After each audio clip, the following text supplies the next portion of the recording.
Welcome to Not Milk Never Milk. Subscribe if you're lactose intolerant. In this video, I will explain how to use Mac Voiceover.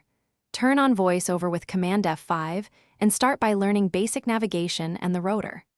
I'll walk you through trackpad gestures, essential keyboard shortcuts, and simple commands to move around text, buttons, and menus.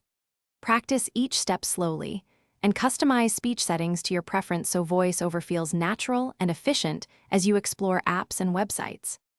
Let's dive into core navigation so you can move confidently with VoiceOver. I'll show how to use the rotor to jump by headings, links, or form controls, and how to change focus with simple keystrokes.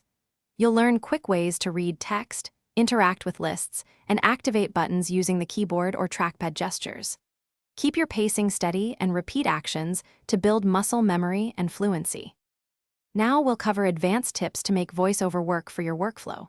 I'll explain how to tweak verbosity, punctuation, and speech voices so you hear exactly what you need. We'll explore VoiceOver utility options, setting up custom commands, and configuring Braille if required. I'll also share app-specific shortcuts for Safari and Mail that save time. Try each tweak, test behavior, and refine settings until VoiceOver fits your routine smoothly. Thanks for watching. If this was helpful, leave a like and consider subscribing. See you next time.